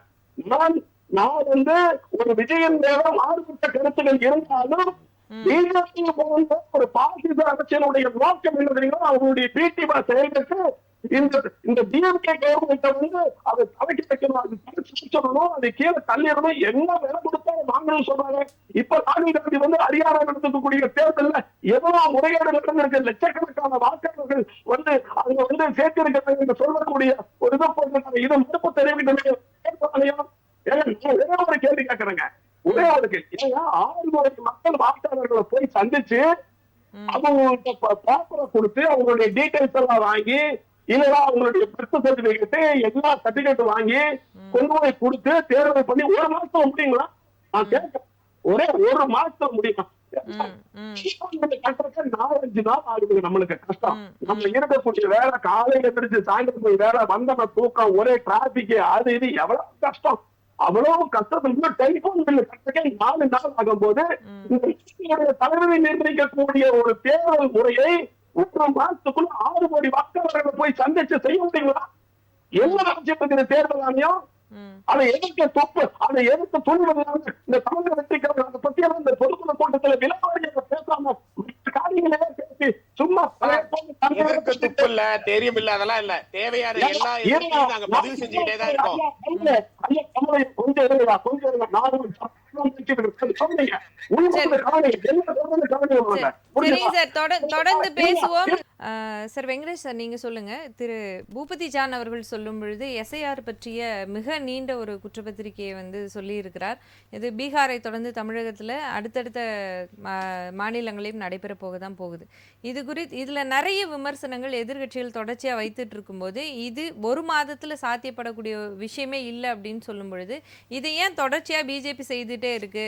மறைமுகமா வந்து உங்களுக்கு உண்டான வாக்காளர்களை வந்து சேகரிக்கிறீங்களா? ஒரே இடத்துல வந்து 501 வாக்காளர்கள் 200 வாக்காளர்கள் ஒரே இடத்துல ஒரே முகவரியில ஒரே பேர் கொண்ட வாக்காளர்கள், இந்த மாதிரியான நிறைய குற்றச்சாட்டுகள் எழுது. இதுக்கு உங்கள் தரப்பு விளக்கம் என்ன? முதல்ல நண்பரும் நீங்களும் இது பொதுவெளியில் ஒன்று தெரிஞ்சுக்கணும். எஸ்ஐஆர் செய்யறது பிஜேபி இல்லை, இந்திய தேர்தல் ஆணையம் செய்யும். தன்னாட்சி அதிகாரம் பிடித்த ஒரு அமைப்பு. பிஜேபி சேரணும். பிஜேபியின் கைப்பாவையாக அப்படின்னா நாங்க 40 இடம் தமிழ்நாட்டுல தோக்குறோம், 40 இடம் ஏன் தோக்குறோம்? கைப்பார்வை தான் நாங்க இருக்கிறோம், 40 இடம் தோக்குறோம். அப்ப ஓட்சோரி பண்ணிதான் திமுக 40 இடம் வின் பண்ணிருக்காங்களா? ஜனாதிபதி நான் மனு கொடுப்பேன். இந்த தேர்தலை வின் பண்ணோம். இவங்க ஓட்சோரி பண்ணி தான் தமிழ்நாட்டுல காங்கிரஸும் திமுகவும் வின் பண்ணிருக்கு. இவங்க தான் வந்து கிட்டத்தட்ட ஒரு 140 எம்எல்ஏ ஓட்சோரி பண்ணி தான் 2021 வின் பண்ணிருக்காங்க. எழுதி கொடுக்க சொல்லுங்க, எழுதி கொடுக்க சொல்லுங்க. நீங்க தானே சொல்றீங்க. இருங்க, பூபதி சார் என்ன சொல்றாங்க? ஒரே ஒரு சின்ன கேள்வி. தேர்தல் ஆணையம் பிஜேபியினுடைய கைப்பாவைன்னு சொல்லிருக்கு ஒரே ஒரு கருத்து. அதாவது தேர்தல் ஆணையத்தினுடைய ஆணையரை நிர்வகிக்கக்கூடிய குழுவிலே முதலமைச்சர், பிரதம அமைச்சர், எதிர்கட்சி தலைவர், சுப்ரீம் கோர்ட்டுடைய நீதிபதி கொண்ட குழு. சார் அதுக்கு முன்னாடி எப்படி இருந்துச்சுன்னு தெரியுமா சார்? தனி விவாதத்துல உங்களுக்கு விளக்கம் சொல்றேன் சார். தனி விவாத விளக்கம் சொல்றேன். அது பத்தி விவாதம் சொன்னா 1/2 மணி நேரம் சொல்லணும். அது 1/2 மணி நேரம் சொல்லணும். அது பத்தி விளக்கம் சொல்லணும்னா இடையில் சுப்ரீம் கோர்ட்டோட தலைமை நீதிபதி அது உள்ள வந்தாங்க. திருப்பியும் வந்து பழைய காங்கிரஸ் பீரியட்ல எப்படி இருந்துச்சோ அதேதான் இப்பயும் புதுசா ஒண்ணு புடிச்சு கண்டுபிடிச்ச மாதிரி இவங்க சொல்றாங்க திமுக காரங்க. அந்த மாதிரி கிடையவே கிடையாது. தனி விவாதமா உங்களுக்கு பதில் சொல்றோம். இது தனி கதை. நீங்க ஓட்சோரி பண்ணி தான் வின் பண்ணீங்களா? அதுக்கு பதில் சொல்லுங்க. நீங்க ஓட்சோரி பண்ணி தான் வின் பண்ணீங்களா 40 தொகுதிக்கு? அதுக்கு பதில் சொல்லுங்க. நீங்க 2021ல மக்களை ஏமாத்தி திருட்டு வாக்கை பெற்று போலி வாக்காளர்களை பெற்று இறந்தவர்கள் பேர் திருப்பி வாக்களிச்சு மக்களை மடைமாற்றம் பண்ணி ஓட்சோரி பண்ணி தான் வின் பண்ணீங்கன்னு சொல்லுங்க. நீங்க தேர்தல் ஆணையம் வந்து பிஜேபி கைப்பாவை சொல்றத ஒத்துக்கிறேன். நீங்க சொல்லுங்க. நாங்க திருட்டு வாக்குகளை பெற்றுதான் 2021 தேர்தலையும் 24 தேர்தலையும் தமிழ்நாட்டில் வென்றெடுத்தோம் சொல்ற தைரியம் இருக்கா உங்களுக்கு? இருக்கா? அப்புறம் தேர்தல் ஆணையம் பிஜேபி கைப்பாவை எதை வச்சு சொல்றீங்க? தேர்தல் ஆணையம் பிஜேபி கைப்பாவை எதை வச்சு சொல்றீங்க? நீங்க தான் பேசுறீங்க. என்னோட எதிர நீங்க தான் குறுக்கிடுறீங்க. நான் குறுக்கல, நீங்க தான் குறுக்கிடுறீங்க. கொஞ்சம் இருங்க, நான் சொல்றதை கேளுங்க. உங்க தண்டவாளத்தை சொல்றேன் கேளுங்க. உங்க தண்டவாளத்தை சொல்றேன் கேளுங்க. வெயிட் பண்ணுங்க சொல்றேன். 2006ல ஒரு தேர்தல், மாநகராட்சி தேர்தல் திமுக அரசாங்கம் இங்க நடந்துச்சுங்க. 2006ல கிட்டத்தட்ட தமிழ்நாடு சென்னையில 200 வார்டுல 100 வார்டுல 3 மணிக்கு மேல கதவை சாத்திட்டு குத்துன்னு குத்துறாங்க. நான் சொல்லல. அன்னைக்கு இருக்கக்கூடிய தலைமை நீதிபதி இப்ராஹிம் கலிபுல்லா மிகப்பெரிய ஒரு கண்டன குரலை திமுக மேல வச்சாங்க. தேர்தலை வந்து எப்படி வந்து இவங்க வந்து ஜெயிக்கிறதுக்கு என்ன மாதிரி வேலையும் திமுக பண்ணுன்றது அது ஒரு உதாரணம். அவர்கள் பங்கேற்ற இடத்துல கூட 2 கட்ட வாக்குப்பதிவு அப்படிங்கறது வந்து சொல்றதுக்கு டிலே ஆச்சு. 3ஆம் கட்ட வாக்குப்பதிவு தான் எவ்வளவு போலா இருக்கு அப்படிங்கிற ஒரு விஷயம். பதில் தேர்தல் ஆணையம் சம்பந்தப்பட்ட ஒரு சிறப்பு பிரதிநிதி உட்கார வச்சு நீங்க அந்த கேள்வியை கேளுங்க. என்கிட்ட அந்த கேள்வி கேட்காதீங்க. இல்ல, நீங்க இப்படி நாங்க 2006ல என்ன திருட்டு வேலை பண்ணாங்க? நீங்க தேர்தல் ஆணையர் ஒரு பிரதிநிதியை கூட்டு வந்து ஏங்க நீங்க 2 கட்டமா நடத்துறீங்க, ஏங்க 3 கட்டமா அறிவிக்கிறீங்கன்னு கேளுங்க. பிஜேபிக்கும் தேர்தல் ஆணையம் ஒன்றாக செயல்படுகின்ற ஊடகம் பண்ற இந்த போலித்தனமான இதை முதல்ல நிப்பாட்டுங்க. தேர்தல் ஆணையன்றது வேற, பிஜேபின்றது வேற, தெளிவா தெரிஞ்சுங்க. தேர்தல் ஆணையம் பிஜேபி கைப்பார்வையா இருந்தா நாங்க ஏங்க இன்னைக்கு வந்து சந்திரபாபு நாயுடையும் நிதிஷ்குமாரையும் உள்ள கொண்டு வரணும்? என்ன பதில் இது? அப்ப இமாச்சல் பிரதேசல இவங்க ஜெயிச்சாங்க சொல்றதுங்க, இவங்க ஜர்கட்ல ஜெயிச்சதாகட்டும், கர்நாடகால ஜெயிச்சதாகட்டும், இதெல்லாம் வந்து ஏமாத்தா ஜெயிச்சீங்களா? நீங்க ஜெயிச்சா தேர்தல் ஆணையம் சூப்பராக செயல்படுகிறது. நாங்க ஜெயிச்சா கைப்பார்வை. என்ன அது? உங்களுக்கு வந்தா தக்காளி சட்னி, எங்களுக்கு வந்தா ரத்தமா? என்ன கதை இது? என்ன கதை? நான் முழுசா சொல்றேன். இன்னும் சொல்லணும். இருங்க, எஸ்ஐஆர் வருது. ஏன் பயப்படுறீங்க? யாரும் பயப்படல சார். ஒரு மாதத்துக்குள்ளாக சாத்தியம். உங்களுக்கு என்னங்க கவலை? அதற்கான நீங்க சொல்ல முடியாது சார். பீகார்ல நடந்ததுக்கு உண்டான நிறைய பீகார்ல என்ன நடந்துச்சு? நீங்களே பீகார்ல என்ன நடந்துச்சு? கோர்ட்ல வந்து அதுக்கு உண்டான விஷயங்கள் நடந்துச்சு. பீகார்ல என்ன நடந்துச்சு? தேர்தல் நடக்கலையா? தேர்தல் தடை பண்ணிருக்காங்களா? இன்னும் குற்றச்சாட்டுகளுக்கான விளக்கம் தேர்தலுக்கு தடை பண்ணிருக்காங்களா? பீகார்ல கேட்ட கேள்விக்கு பதில் சொல்லுங்க. தேர்தலுக்கு தடை பண்ணல. 60 லட்சம் வாக்காளர்களை இணையதளத்துல தீபாவளி நீக்கிறதுக்கான கண்டனத்தை போட்டாங்க. 30 லட்சம் வாக்காளர்கள் குடிபெயர்ந்தவர்கள் 2 வாக்கு வச்சிருக்காங்க. 30 லட்சம் பேர் செத்துட்டான். இன்னும் கொஞ்சம் பேர் 2 வாக்குரிமை பெற்றவர்கள் இருக்காங்க, நீக்கி இருக்கோம். 1 லட்சம் பேர் இதுவரையும் கிளைமே பண்ணல. பங்களாதேஷ்ல இருந்து வந்தானா, மியான்மர்ல வந்தானா, பாகிஸ்தான்ல வந்தானா தெரியல, இன்னி வரைக்கும் கிளைம் பண்ணல. 1 லட்சம் வாக்காளர் துண்டா தொங்கிட்டு இருக்கு பீகார்ல. இன்னைக்கு எலெக்ஷன் நடக்குதா இல்லையா? கோர்ட் உச்சநீதிமன்றம் பீகார்ல ஓட் சோரி நடக்க போகுது, எஸ்ஐஆர் நடத்தக்கூடாது, இந்திய தேர்தல் நம்பிக்கை இல்ல, எலெக்ஷன் ஸ்டாப் பண்ணு சொல்லிச்சா? ஈவன் தலைமை நீதிபதி என்ன சொல்லிருக்காரு? நீங்க கேக்குற ஆவணங்கள்ல 1 மாசத்துல என்னாலே கொடுக்க முடியாதுன்னு சொன்ன ஒரு விஷயத்தை தடை பண்ண சொல்லுங்க. தடை பண்ணுங்க. உச்சநீதிமன்றத்துல அதிகாரம் இல்லையா? பீகார் எலெக்ஷன் தடை பண்றேன்னு சொல்ல வேண்டியதுதானே? ஏன் தடை பண்ணல? நீங்க ஏங்க தடை பண்ணல? பீகார் எலெக்ஷன் உச்சநீதிமன்றம் நீங்க கேட்ட ஆவணங்களை தர முடியாது, தடை பண்ணுங்க. உச்சநீதிமன்றம் தான் சொல்றது ஆதார் கார்டை நீங்க ஏத்துக்கிறாங்க. 12 ஆவணங்கள் சப்போர்ட் ஆர்டர் வச்சுக்கோங்க. உங்ககிட்ட என்னென்ன 2002க்கு மேல இருக்கவங்களுக்கு எதுவுமே ஆன்லைன்ல போய் நீங்க அப்ளை பண்ணா அப்படியே உங்களுக்கு அப்ளை ஆயிடும். அதுக்கு முன்னாடி வந்தவங்களுக்கான பார்ப்பே ஃபோன் பண்ணி தருங்க. இதுவரை 10 முறை நடந்தது. திமுக தூங்கிட்டு இருந்துச்சு. 2019 ஆர்கே எலெக்ஷன்ல டெபாசிட் இருந்த திமுக அன்னைக்கு சென்னை உயர்நீதிமன்றத்தில் போய் மனு கொடுத்தீங்களே, என்ன மனு கொடுத்தீங்க? புதிய வாக்காளர் திருத்த பட்டியல் தமிழ்நாட்டில் ஏற்படுத்துக்கு இந்திய தேர்தல் ஆணையத்துக்கு ஆணையம் மனு கொடுத்தீங்களா? அப்ப திமுக மூஞ்சி எங்க போச்சு? 2017ல புதிய இருங்க முழுசா பதில் சொல்லுங்க.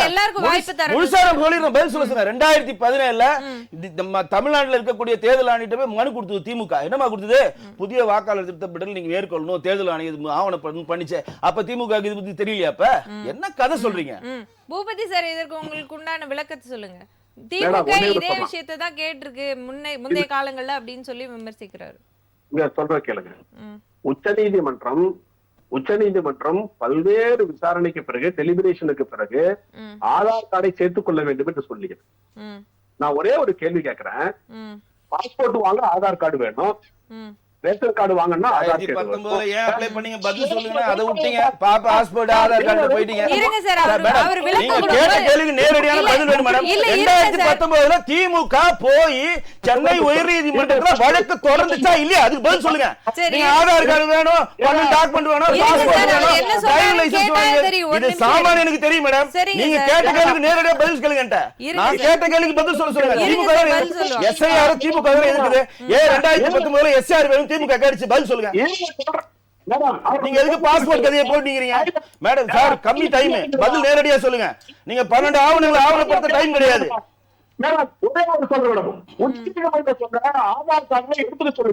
மறுபடியும் பாத்தீங்களா? அப்படியே ஓடிடுவாங்க. இன்றைய தலைப்புக்கு வாங்க. எஸ்ஐஆர் தலைப்பு கிடையாது. இன்றைய தலைப்புக்கு வாங்க.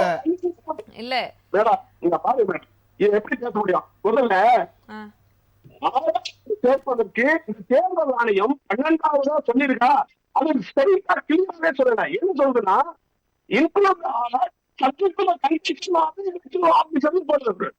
அதுலயே தெளிவற்ற முறையை ஆதார் கார்டை எப்படி ஏற்றுக்கொள்ள வேண்டும் என்பது சட்டத்துக்கு கண்டிப்பாக சொல்லிட்டு தேர்தல் ஆணையம் சொல்லியிருக்கு. இது போன்ற குழப்பங்களை ஏற்படுத்தி தேர்தல் ஆணையம் ஒண்ணு. ரெண்டாவது இன்னொரு கேள்வி கேட்கிறேன். இவர் என்ன சொல்றாரு? ஒரு மாசத்துல என்ன டாக்குமெண்ட் கொடுக்க முடியும், எந்த டாக்குமெண்ட் நம்ம சப்மிட் பண்ண முடியும், நமக்கு கிடையாதா? இதான் பண்ணிக்கிட்டு இருக்கோமா? எஸ்ஐஆரை 2019ல கேட்டிருந்தது அப்படிங்கிறதுக்கு உண்டான விளக்கம் கேட்கிறாரு. டிஎம்கே இதே எஸ்ஐஆர் 2019ல ஆர்கே நகர் தொகுதியில ஏடிஎம்கே தரப்புல இவரு நம்ம டிடிவி ஜெயிச்ச எலெக்ஷன்ல இதே எஸ்ஐஆரை கோரியது திமுக அப்படின்னு கேக்குறாரு. இந்த மாதிரி எஸ்ஐஆர் பத்தி முதல்ல புரிதல் வேணும். எஸ்ஐஆர் என்பது சட்டம் கிளியும் சொல்லுது. ஒரு தொகுதியிலோ ஒரு ஏரியாவிலோ ஏதாவது நடப்பட்டால் எஸ்ஐஆர் நடத்தப்படலாம். ரெண்டாவது தெளிவான அறிக்கை சொல்லுது. எஸ்ஐஆர் என்பது தேர்தல் அறிவிப்பதற்கு 1 வருஷ காலத்திற்குள்ளே அதை நடைமுறைப்படுத்தக்கூடாது. ஒரு வருஷத்துக்கு முன்னாடியோ இல்ல தேர்தல் நடந்த பிறகுதான் எஸ்ஐஆர் பண்ணிட சட்டம் சொல்லுது. சரிங்களா? தேர்தல் ஆணையத்தினுடைய சட்டத்தை எடுத்து பார்க்க சொல்லுங்க வர. புரிஞ்சுச்சுங்களா? அதனால எஸ்ஐஆர் அவசரமாக கொண்டு வந்து கிட்டத்தட்ட 1 மாச காலத்துக்குள்ள இந்த டாக்குமெண்ட் எல்லாம் கொடுங்க, 6 கோடி வாக்காளர்கள் வாங்கி இதை பண்ணிட முடியுங்களா? ஏதாவது செய்ய முடியுமா? ஏதோ மனசுல ஈரம் இருக்கா? ஏதாச்சும் தேர்தல் கமிஷனுக்கு ஏதாவது ஒரு நியாயம் இருக்கு? எதுவுமே கிடையாது. ஏன்னா இன்னைக்கோட தேர்தல் முடிச்சு போச்சா? அவங்க preference நல்லா கொண்டு வரணும். தேர்தல் பணிகளை செய்வது எல்லாமே மாநில பணியாளர்களே. அப்ப மாநில பணியாளர்களை இந்த அரசாங்கம் நம்ப மாட்டேங்குதா? இந்த கேள்விக்கு பதில் சொல்லுங்க. இந்த செய்ய போறதெல்லாம் வருவாய்த்துறை அமைச்சரையும் கலெக்டரும் சப் கலெக்டரும் கிராம நிர்வாக அதிகாரியும் ஆசிரியர்கள் தான். இவங்க எல்லாம் மாநில அரசு கீழே வராங்க. அவங்க இவங்க நம்ப மாட்டேன்றாங்களா? அதுக்கு பதில் வாய்ப்பு கொடுங்க. தேர்தல் ஆணையம் சரி இருக்கட்டும் சார். சார் நீங்க பமல் கந்தசாமி சார். மேடம் சொல்லுங்க மேடம். சார் இப்ப நீங்க சொல்லுங்க. எஸ்ஐஆர் ஒரு பக்கம் இருந்தாலும் கூட தாவேகா எந்த கட்சியோடும் இப்ப குறிப்பா வந்து ஏடிஎம்கேவோடு கூட்டணி கிடையாது அப்படிங்கிற ஒரு விஷயத்த சொல்லியிருக்கு. உச்சநீதிமன்றம் சொல்லக்கூடிய விஷயங்களை வந்து முழுமையா ஏத்துக்குது, தமிழ்நாடு அரசை கண்டிக்குது அப்படின்னே வச்சுக்கலாம். இப்போ இந்த மாதிரியான ஒரு சூழல்ல நிச்சயமா தாவேகா ஜெயிப்பதற்குண்டான சாத்தியக்கூறுகள் இருக்குதா 2026ல? நீங்க நம்புறீங்களா? 100% இருக்குது மேடம். 100% தாவேகா வெற்றி பெற போகிறது. ஏனென்றால் தமிழகத்துல உள்ள 2 கோடிக்கும் மேற்பட்ட குடும்பங்கள்ல ஒவ்வொரு குடும்பத்திலும் மினிமம் ஒரு ஓட்டு தாவேகாக்கு இருக்கு. இளைஞர்களும் ஜென்சி கிட்ஸ் 2K கிட்ஸ் எல்லாம் எங்க பின்னாடி அணிவகுத்து நிக்கிறாங்க. ஒரு பெரிய மாற்றம் வேணும்னு கேக்குறாங்க. ஒரு சில விஷயங்கள் இந்த எஸ்ஐஆர் பத்தி நான் சொல்ல விரும்புறேன். தேர்தல் ஆணையம் பிஜேபியின் கைப்பாவை, அதை சொன்னா சார் வந்து சண்டைக்கு வந்துருவாரு. அதனால அந்த சப்ஜெக்ட தூக்கி தனியா வைங்க. எஸ்ஐஆர் எதுக்காக பண்றாங்க? எஸ்ஐஆர் வந்து புலம்பெயர்ந்தவர்களை நீக்குவதற்கு, இல்ல அப்படின்னா இறந்தவர்களை நீக்குவதற்கு, அந்த வாக்காளர் பட்டியலை சரி செய்வதற்கு அப்படின்னு. ஆனா எஸ்ஐஆர் பண்ண அதே பீகார்ல பாத்தீங்கன்னா XYZ அப்படிங்கிற பேர்ல எத்தனையோ பேர் சேர்த்திருக்காங்க. ஒரே அட்ரஸ்ல ஆயிரக்கணக்கான பேர் இருக்கிறாங்க. இதெல்லாம் எஸ்ஐஆர் முடிஞ்சதுக்கு அப்புறம். அப்ப அந்த எஸ்ஐஆர் எதுக்காக செய்யப்படுகிறது அப்படிங்கிறது இதுல இருந்து புரிஞ்சுக்கணும். இதை தவிர எஸ்ஐஆர் பொறுத்தவரை நாங்க பிஜேபி திமுக ரெண்டையும் சம தூரத்துல வைக்கிறோம். 2006ல திமுக ஆட்சியில் இருந்த போது, அதனுடைய கூட்டணி ஆட்சி மத்தியில் இருந்த போதும் தமிழகத்தில் 53 லட்சம் வாக்காளர்கள் நீக்கப்பட்டார்கள். அதே நேரத்தில் 2009 எலெக்ஷன் முடிஞ்சு 2016 எலெக்ஷன் வரும்போது 1,34,00,000 லட்சம் ஓட்டாளர்கள் அந்த 5 வருஷத்துக்குள்ள சேர்க்கப்பட்டார்கள். இத மாதிரி பல விஷயங்கள் நடக்குது. ஆக இவங்க 2 பேருமே அவங்களுக்கு தேவைக்கப்போ இதை யூஸ் பண்ணிக்கிறாங்க. எஸ்ஐஆர் வேண்டவே வேண்டாம். எஸ்ஐஆர் என்பது ஒரு அவர்களுக்காக சாதக பாதகங்களை ஏற்படுத்துவதற்காக 2 கட்சிகளும் பயன்படுத்துகிறது. அது உண்மையாக டெலிஷன் அடிஷனை செய்யல அப்படிங்கறத தாவேகாவோட நிலைப்பாடு. அது உண்மையா செய்யணும், கரெக்டா இப்ப சார் சொன்ன மாதிரி ஒரு வருஷத்துக்கு முன்னாடி ஆரம்பிச்சு அதை செய்யணும். ஆனா இன்னைக்கு எஸ்ஐஆர் முடிந்த இடங்களிலும் பாத்தீங்கன்னா போலி அட்ரஸ்ல ஆயிரக்கணக்கான பெயர்களும் போலி பெயர்களில் ஓட்டர் ஐடியும் இன்றும் இருக்கு. அப்ப எஸ்ஐஆர் ஒரு போலி. எஸ்ஐஆரை பயன்படுத்தி குறுக்கு வழியில் ஆட்சியை பிடிப்பதற்கு இவர்கள் முயல்கிறார்கள். அதே நேரத்தில் திமுக பாத்தீங்கன்னா தேவைப்படும் போது 2006ல 53 லட்சம் ஓட்டு நீக்கி இருக்காங்க. ஏன்னா நீங்க 2006ல நீங்க அந்த ஓட்டர் ஐடி லிஸ்ட் எடுத்து பாத்தீங்கன்னா அது உங்களுக்கு தெரியும். 2009ல அதுக்கு முந்தின பார்லிமெண்ட் எலெக்ஷனை விட 53 லட்சம் ஓட்டு கம்மி. அதே 2014ல 1,34,00,000 ஓட்டு அதிகம். இது எல்லாமே திமுக பாத்தீங்கன்னா ஓட்டுக்கு காசு கொடுத்து ஓட்டு வாங்குறது, இல்லன்னா கள்ள ஓட்டு போடுறது, இல்லன்னா திருட்டு ஓட்டு போடுறது, இல்லன்னா மாநகராட்சி தேர்தல் அவர்கள் சொன்ன மாதிரி 3 மணிக்கு மேல அடிச்சுட்டு போய் குத்துறது, இந்த மாதிரி பல விஷயங்கள் செஞ்சு இவர்களும் அவர்களும் எஸ்ஐஆர்லயோ இல்ல இந்த தேர்தல் முறைகேட்லயோ ஒருத்தருக்கு ஒருத்தர் சளைத்தவர்கள் கிடையாது. 2 பேரையும் சம தூரத்தில் வைத்ததான் இந்த தாவேகா பார்க்கிறது. இன்னைக்கு எஸ்ஐஆர் பத்தி விவாதமா இல்ல தாவேகா பொதுக்குழு பத்தி விவாதமா மேடம்? இங்க எஸ்ஐஆர் பத்தியே விவாதம் போயிட்டு இருக்கு மேடம். அது குறித்து திசை திருப்பி போயிட்டு இருக்குது. அதே நேரத்தில் நியாயமா நடந்திருக்கணும். இந்த நேரத்துல தமிழகத்தை பொறுத்தவரை நான் சொல்ல விரும்புவது என்னன்னா, இந்தியாவில உள்ள எந்த மாநிலத்திலும் இந்த BLA2 அப்படிங்கறது ஸ்ட்ராங் கிடையாது. தமிழகத்துல திமுகவும் சரி அதிமுகவும் சரி மற்ற கட்சிகளும் சரி எல்லாரும் BLA2 ஸ்ட்ராங்கா இருக்கும். அதனால இந்த எஸ்ஐஆர் நீங்க எவ்வளவு நீங்க முயற்சி பண்ணாலும் அதை முறியடிக்கிற வேலையை இங்க தமிழக கட்சிகள் ஈடுபடும். அதை தாண்டி நீங்க இந்த XYZ பேர்ல சேர்க்கிறது, டெம்பரரியா வேலைக்கு வர்றவன புள்ள ஓட்டர் ஐடியா மாத்துறது, இந்த மாதிரி வேலைகள் செய்து பிற மாநிலத்தவர் இங்க ஓட்டே போடக்கூடாதுன்னு சொல்ல. ஒருவேளை அவங்க இங்கே வந்து 5 வருஷம் 10 வருஷம் இவ்வளவு நீங்க பேசுறதுல கொஞ்சம் கூட பொதுக்குழுல பேசலையேங்கிறது தான் கோவிந்தராஜனுடைய வருத்தமா இருக்கிறது. சார் கந்தசாமி சார் என்பதில் எந்த மாற்று கருத்தும் கிடையாது. சார் கந்தசாமி சார், இப்ப நீங்க அதாவது இப்ப நீங்க சொன்னதுதான் வந்து கோவிந்தராஜன் சார் கேக்குறாரு சார். நீங்க அதாவது இவங்க இவ்வளவு எஸ்ஐஆர் பத்தி சொல்றாங்கல்ல, ஏன் அப்ப அந்த திமுக கட்சி கூட்டின கூட்டத்துல ஏன் அவங்க வந்து புறக்கணிச்சாங்க? போய் அங்க போய் சொல்லிருக்க வேண்டியது தானே. திமுக கூட போயிட்டு ஏன் அங்க போய் சொல்லாதவங்க வந்து புறக்கணிச்சாங்க? ஏங்க இவங்களுக்கு நான் திருப்பி மீண்டும் மீண்டும் சொல்றேன், இந்த தாவேகா அந்த இதெல்லாம் வந்து நாவிஸ், அரசியல் நாவிஸ், பொலிட்டிக்கல் நாவிஸ், அரசியலை பத்தி ஒரு கொஞ்சம் கூட கிஞ்சித்து கூட புரிந்தளவே கிடையாது உங்களுக்கு. ஒரே ஒரு இது இன்னைக்கு சார் கொஞ்சம் அமைதியா இருங்க சார். சார் கொஞ்சம் அமைதியா இருங்க. கொஞ்சம் அமைதியா இருங்க. எங்களுடைய அரசியல் மக்களுக்கானது. அப்படி இல்ல சார். சார் மக்களுக்கான தீர்மானம் எதுவுமே போடலையே சார். மக்களுக்கான தீர்மானம் எதுவுமே போடலையே. ஊழல் எதிர்த்து போடல தீர்மானம், மக்களுக்கு எதிரான எதுவுமே போடவே இல்லையே சார். இப்ப நான் கொஞ்ச நேரத்துக்கு முன்னாடி சொன்ன அனைத்துமே போடலையே தீர்மானம். இந்த வேலை வாய்ப்பு ஊழல் நகராட்சி நிர்வாகத்தில் நடந்திருக்கு, அதை பத்தி தீர்மானம் போடவே இல்லை. போதை பழக்கத்தை பத்தி தீர்மானம் போடவே இல்லையா சார்? சார் நீங்க எஸ்ஐஆர் வந்து எதிர்க்கிறீங்களா? ஒரு அஃபிடேவிட் போய் உச்சநீதிமன்றத்துல போடுங்க. ஒரு அஃபிடேவிட் உச்சநீதிமன்றத்துல தாவேகா பேர்ல போடுங்க. சார் இருங்க. இல்ல எல்லாரும் பேசிட்டு இருந்தா யார் பேசுறது கேட்க முடியாது. ராகுல் காந்தி மாதிரியே பேசுறீங்க சார். ராகுல் காந்தி மாதிரியே பேசுறீங்களே மேடம். என்னோட அஃபிடேவிட் சொல்லுங்க. ஒரு அஃபிடேவிட் போட சொல்லுங்க எஸ்ஐஆர் பத்தி. நேரடியா போய் போடுங்க உச்சநீதிமன்றத்துல. இப்ப என்னுடைய டைம் கொஞ்சம் அவர் அமைதியா இருக்க சொல்லுங்க. அதாவது சில இது வந்து விஜய் இன்னைக்கு பேசிருக்கிறத முக்கியமான இதை வந்து அவர் மறந்துட்டாரு. சுப்ரீம் கோர்ட்டை பத்தி அவர் எல்லாம் எடுத்து சொல்லிட்டு இருந்தாரு. இன்னும் அந்த வழக்கு நிலுவையில் இருக்கு. சிபிஐ விசாரணையில நாளைக்கு விஜய் கட்சி மேலதான் இவங்க தரப்புல ஒரு இது கண்டுபிடிச்சான்னு வச்சுக்கோங்க. சிபிஐ விஜய் கட்சி மேலே தவறு இருக்கிறது, இவர் லேட்டா வந்தாரு, அந்த லேட்டா வந்ததுனாலதான் இது காரணம், விஜய் மேலேயே தவற சொல்லிட்டாங்கன்னா அப்ப எங்க கொண்டு போய் வச்சுப்பாரு? இப்ப இது விஜய் பண்ணக்கூடிய இந்த தவறு டபுள் எட் ஸ்வாட் சொல்லுவாங்க ஆங்கிலத்துல. டபுள் எட் ஸ்வாட் அது வந்து இவங்களுக்கே தீர்ப்பு வார்த்தைக்குள்ள இருக்கு. அதனால இதுதான் அரசியல் முதிர்ச்சி இருக்கிறப்ப பார்த்து வார்த்தை விடணும். ஒரு பொது வழியில பேசுறப்ப, ஒரு நிலுவையில இருக்கிறப்ப அவங்க சொன்ன அந்த இதை மட்டும் சொல்லி இது பண்ணிருக்கணும். அதாவது யார் பேர்ல தவறு இருக்கு சிபிஐ முடிவு பண்ணும். இப்பவே இவங்க இது பண்ண மாதிரி பண்ணக்கூடாது. அதுதான் வந்து சொல்லிட்டு இவருக்கு அரசியல்ல அந்த புரிதலே கிடையாது. இதுதான் சொல்லிட்டு இருக்கிறேன் நான். அதை வந்து ரெண்டாவது திரு விஜய் அவர்கள் இன்னைக்கு இது பண்ண இவர் சொல்றாரு, திருப்பி திருப்பி எந்த தீர்மானம் நான் மீண்டும் இங்க வலியுறுத்துறேன், ஊழலுக்கு எதிராக எந்த தீர்மானம் போல் மதுரை மாநகராட்சி அந்த ஊழலுக்கோசம் அந்த மேயரே பதவி விலகினாங்க. உங்களுக்கான நேரம் கொடுக்கும்போது நீங்க பேசுவீங்களா? இருங்க சார். அந்த மதுரை அந்த மாநகராட்சியில் அந்த மேயர் ஊழலுக்கோசம் அவங்க பதவி விலகினாங்களே, எவ்வளவு ஊழல் நடந்துச்சு. இதெல்லாம் பொதுமக்கள் சார்பு தானே. அந்த ஊழலை எடுத்து எந்த விதமான தீர்மானம் போடவே இல்லை. போதைப் பொருள் அதை பத்தி ஒரு வார்த்தை கூட பேசவே இல்லைங்களே. போதைப் பொருள் தான் இவ்வளவுக்கு மூல காரணம். ஒரு பாலியல் வன்கொடுமையா இருக்கட்டும், இல்ல ஒரு கொள்ளை நடக்கிறது, போதை அந்த போதைப் பொருள் ஒழிப்புக்கு எந்த விதமான ஒரு தீர்மானமும் போடவே இல்லைங்க. இதெல்லாம் கேட்டா நாங்க போட்டு எடுத்து காமிக்க சொல்லுங்க. சரி இருங்க சார். கந்தசாமி சார் ஒரு நிமிஷம் நீங்க பொறுமையா இருங்க. நீங்க பேசுறத நீங்களே தான் கேட்கணும்.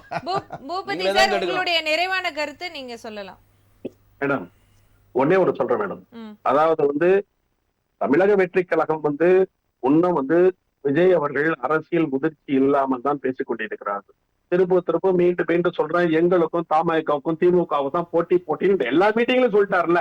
அதான் எல்லாத்துக்கும் தெரிஞ்சு போச்சு. அது சோசியல் மீடியால தெரிஞ்சு எப்படி இந்த பிரச்சனை எப்படி ஹேண்டில் பண்றது, இந்த பிஜேபியினுடைய அரசை வந்து எப்படி எந்த அளவுக்கு பாசிச போக்கோட இந்த மாதிரி தேர்தல் அறிவித்த கையில வச்சுக்கிட்டு எஸ்ஐஆர்ங்கிறத ஒண்ணு கொண்டு வந்துட்டு இருக்கக்கூடிய எலிஜிபிள் ஓட்டர்ஸை நீக்கிட்டு இல்லாதவனை தூக்கி உள்ள போட்டு என்னென்ன மாதிரி குளறுபடி பண்றது எல்லாம் பண்ணுது அப்படிங்கிறது உச்ச நீதிமன்றம் வரைக்கும் கவலைப்பட்டு இருக்காங்க எல்லாரும். அதை எப்படி பேசணும்னு பாக்கணும். ரெண்டாவது, இந்த எஸ்ஐஆர்ங்கக்கூடிய பற்றி எறியக்கூடிய பிரச்சனையில வந்து உண்மையாவே தமிழக மக்கள் எல்லாம் ரொம்ப கஷ்டப்பட்டு போறாங்க. ஏன்னா நம்மள என்னாலே வந்து இப்ப கூட வந்து பார்த்தா இன்னைக்கு கூட எங்க வீட்டுல வந்தாங்க, வீடு பூட்டிட்டு போயிட்டா உடனே ஒருத்தர் வந்து ஏங்க ஓட்டு எலெக்ஷனுக்கு பேப்பர் கொண்டு வந்திருக்குன்னு சொல்றாங்க, ஏத்து விட்டுக்காரங்க சொல்றாங்க, நான் வேலையில இருக்கிறேன், எப்படி வந்து இருங்க வந்துடுறேன்னு சொல்றதுக்குள்ள அவங்க கிளம்பி போயிட்டாங்க. அதனால என்ன சொல்றாங்கன்னா இதெல்லாம் பற்றி எறியக்கூடிய பிரச்சனைகள், இதெல்லாம் இருக்கக்கூடிய எல்லா ஜனநாயக சக்திகளும் ஒன்றிணைந்து பிஜேபியினுடைய பாசிச திட்டத்தை, சதி திட்டத்தை அழித்து ஒழித்து துடைத்து எரிய வேண்டும் என்பதுதான் முக்கியமாக என்னுடைய கோரிக்கை. நன்றி நன்றி நன்றி சார். வெங்கடேசன் உங்களுடைய நிறைவான கருத்து. அதாவது இந்த எஸ்ஐஆர் வந்து தமிழ்நாட்டில் நடைபெற்றுச்சுன்னா திருட்டு திமுகவுடைய போலி வாக்காளர்கள் இனம் கொண்டப்படுவார்கள். இங்க மாவட்டத்துல நம்ம சென்னையில ஒரு வாக்கு, ஊர்ல ஒரு வாக்கு, இந்த மாதிரி இரட்டை வாக்குகள் ஒழிக்கப்படும். போலி வாக்காளர்கள் நீக்கிட்டாவே அவங்களுடைய திமுக ஜெயிக்கிறதுக்கான மிக பலமே அந்த போலி வாக்காளர்களை கையில வச்சிருக்காங்க. இதனால வரையும் அதை வைத்துதான் தமிழ் மக்களை ஏமாற்றி தேர்தல் கமிஷனே ஏமாத்தி அவங்க வாக்குகள் பெற்று வென்றெடுத்துட்டு வந்தாங்க. அதற்கு செக்கை 20 வருடத்துக்கு ஒரு முன்னாடி நடத்துறது தேர்தல் ஆணையத்தோட பணி. சுதந்திரம் பெற்ற காலத்துல இதுவரையும் 10 முறை நடத்திருக்காங்க. 10 முறை காங்கிரஸ் கூட்டணி இவருக்கு நடந்திருக்கு. அப்பெல்லாம் வாய்மூடி மௌனமா இருந்தாங்க. இன்னைக்கு டி.நகர் சத்யா அவர்கள் கேஸ் கொடுத்திருக்காரு. கிட்டத்தட்ட வெறும் 137 ஓட்டுல தான் நாங்க தோத்துருக்கோம். இதுவும் கோர்ட் மூலம் தான் டைரக்ஷன் அவர் தெரிஞ்சுக்கங்க. டைரக்டா எஸ்ஐஆர் வருது நீங்க சொல்றாங்க. டி.நகர் சத்யா என்ன கொடுத்திருக்காருன்னா 137 ஓட்டுல தான் தோத்துருக்கேன். 2019 ஒரு குறிப்பிட்ட வாக்காளர் இருக்கிறாங்க. அதே 2021 வரப்ப அந்த வாக்காளர் லிஸ்ட் ஏறாம வெறும் 17% தான் ஏறி இருக்கு. கிட்டத்தட்ட பல போலி வாக்காளர் உள்ள வந்திருக்காங்க. கிட்டத்தட்ட அதிமுக ஆதரவு பெற்ற 9,000 இருந்து 13,000 வாக்காளர்கள் நீக்கப்பட்டிருக்காங்க. குளத்தூர் தொகுதியில 9,000 வாக்காளர்கள் சேர்க்கப்பட்டிருக்காங்க. 4ஆம் மன்ற எலெக்ஷன்ல அண்ணாமலைஜி சொல்லியிருக்காரு 1 லட்சம் வாக்காளர்களை காணவே காணோம் அப்படின்னு சொல்லியிருக்காங்க. கரூர்ல கரூர் பாலாஜி தலைப்பை ஒட்டி உங்களுடைய இதெல்லாம் அவங்க சொல்லல. இதெல்லாம் கோர்ட் டைரக்ஷனால சொல்றாங்க. கரூர்ல விஜயபாஸ்கர் சென்னை உயர்நீதிமன்றத்தில் வழக்கு தொடர்ந்திருக்காரு. ஜெயக்குமார் அவர் வழக்கு தொடர்ந்திருக்காரு. இந்த வழக்கு எல்லாம் தேர்தல் ஆணையம் பதில் சொல்றப்பதான் ஆமாங்க நீங்க சொல்றதெல்லாம் நடந்திருக்கு, அதுக்குத்தான் நாங்க எஸ்ஆர் கொண்டு வரோம், அது நடக்காம பாத்துக்கிறோம்னு சென்னை உயர்நீதிமன்றத்துக்கு தேர்தல் ஆணையம் பதில் அளித்திருக்கிறது. சும்மா போறம்போகெல்லாம் எஸ்ஆர் நீங்க நடத்த முடியாதுங்க. எல்லாமே சட்டப்படி நடக்கிறது. உங்கள் மடியில் கனம் இருந்தால் நீங்க ஏன் பயப்படுறீங்க? உங்களுடைய வாக்குகளை திருட்டுத்தனமா இரட்டை வாக்கு இருக்கவங்களை பறிச்சிட போறாங்க, கண்டுபிடிச்சிட போறாங்க. நீங்க தான் பயப்படுறீங்க. நாங்க எதுவுமே பயப்படல. பிஜேபி கொண்டு வந்தானா யார் கொண்டு வந்தானா? நன்றி சார். உங்களுடைய நிறைவான கருத்து கோவிந்தராஜன். நிறைவான கருத்து இன்றைய தலைப்பை ஒட்டி தான் நான் சொல்லக்கூடியது என்னன்னா, இப்ப சொல்றாரு அவர் நாங்க வர்ச்சுவலா போய் சேர்ந்துருவோம் அப்படின்னு லேட்டஸ்ட் டெக்னாலஜி ஏஐ என்னன்னு சொல்றோம். ஆனா நிதர்சனம் வர்ச்சுவல் வர்சஸ் ரியாலிட்டி. அந்த ரியாலிட்டியை நம்ம பார்க்கணும். இன்றைக்கு கிராமப்புறங்கள்ல எவ்வளவு மக்கள் ஸ்மார்ட் போன் வச்சிருக்காங்க, எல்லாம் அந்த பட்டன் போன் தான் வச்சிருக்காங்க. அதனால இவங்க போய் வர்ச்சுவல், அதாவது சினிமா போலயே இவங்க அரசியல் பண்ணலாம்னு நினைச்சிட்டு இருக்காங்க. சினிமா வேறு, அரசியல் வேறு. சினிமால வேணா அப்படி ஒரு தியேட்டர்ல போய் பார்த்துட்டு விசில் அடிச்சுட்டு எல்லாம் இதுவா இருப்பாங்க. ரசிகர் கூட்டம் வேற, தொண்டர்கள் வேற. அதை புரிஞ்சுக்கணும். வர்ச்சுவல் அண்ட் ரியாலிட்டி வேற. சோ இது யார் என்ன நடக்க போகுதுன்றது 2026 மக்கள் முடிவு செய்வார்கள். அந்த மக்களிடையே நேரடியாக யார் செல்கிறார்களோ அவர்களை பார்த்து, அவர்களுடைய பிளஸ் மைனஸ் பார்த்து மக்கள் தான் முடிவெடுப்பார்கள். அவங்க இதுதான் நிதர்சனம், கள நிதர்சனம். இன்றைக்கு என்னன்னா என்டிஏ கூட்டணி தான் வெற்றி பெற போகிறது என்பது நிதர்சனம். அதுதான் ரியாலிட்டி. அதைத்தான் இன்றைக்கு ஒரு 2 நாளைக்கு முன்னாடி இருக்கக்கூடிய ஒரு சர்வே எல்லாம் கூட என்ன சொல்லியிருக்குதுன்னா, இது என்டிஏ கூட்டணிக்கு தான் அதிக பர்சன்டேஜ். இன்றைக்கு தேர்தல் நடந்தால் இந்த என்டிஏ கூட்டணி ஏறத்தாழ ஒரு 38% வெற்றி பெறுவதற்கு வாய்ப்பு இருப்பதாக ஒரு 2 நாட்களுக்கு முன்னால ஒரு சர்வே எடுக்கிற மாதிரி சொல்லியிருக்கிறாங்க. சோ இது போக போக இன்னும் அதிகம் வரும். ஒரு மாதிரி ஒரு சர்வே ஒரு கம்பெனி எடுக்கும். பாப்ப பொறுத்திருந்து பார்க்கலாம். மக்களுடைய தீர்ப்பு தான் இறுதியானது. சார், உங்களுடைய நிறைவு கருத்து கந்தசாமி சார். மேடம், நான் மற்றும் இங்க உள்ள வாலண்டியர், கிரவுண்ட்ல உள்ள வாலண்டியர் அப்படிங்கறத 2 சேர்த்து தான் சொன்னேன். இவங்க எல்லாமே வெர்ச்சுவல் வாரியாரை மட்டும் பிடிச்சு தொங்குறாங்க. அது உங்களுடைய ஆசையா இருக்கலாம், வெளியில சொல்றதுக்கு அப்படி போக்கஸ் பண்ணலாம். ஆனால் மக்களுக்கு தெரியும், மக்களோடு நாங்க இருக்கிறோம். 2 கோடிக்கு மேற்பட்ட குடும்பங்கள் இங்க தமிழகத்துல இருக்கு. ஒவ்வொரு குடும்பத்திலும் எங்களுடைய தலைவர் சென்று சேர்ந்ததுக்கு பிறகுதான் அரசியல் கட்சியை ஆரம்பிச்சிருக்கோம். எங்களுக்கும் அவர்களுக்குமான உறவும், எங்க தலைவர் அவர்கிட்ட என்ன சொல்லணுமோ அதை ஹார்ட் டு ஹார்ட் பேசிடுறாரு. அதனால அவங்களுக்கு எங்களுடைய செய்திகள் எல்லாமே போய் சேரும். அவருடைய பிரச்சனைகள் எல்லாமே எங்கள்கிட்டயும் சேருது. அதுக்கு உண்டான அறிக்கைகளை விடுறோம். 2026 இந்த 2 கோடிக்கு மேற்பட்ட குடும்பங்களில் உள்ள ஆதரவு மூலமா ஏகோபத்திய ஆதரவுல வெற்றி பெற்று 2026 இவர்கள் கூறிய அனைத்துக்கும் சட்டசபை முதலமைச்சராக திரு விஜய் அவர்கள் பதில் கொடுப்பார்கள். அதை இவர்கள் பார்க்கத்தான் போகிறார்கள். நன்றி சார். நிகழ்ச்சிக்கு பங்கு பெற்று உங்களுடைய கருத்துக்களை பகிர்ந்தமைக்கு மிக்க நன்றி. உங்களுக்கும் நன்றி சார். நன்றி. நேயர்களே, மீண்டும் ஒரு விவாத பொருளோடு உங்களை சந்திக்கிறேன். நன்றி, வணக்கம்.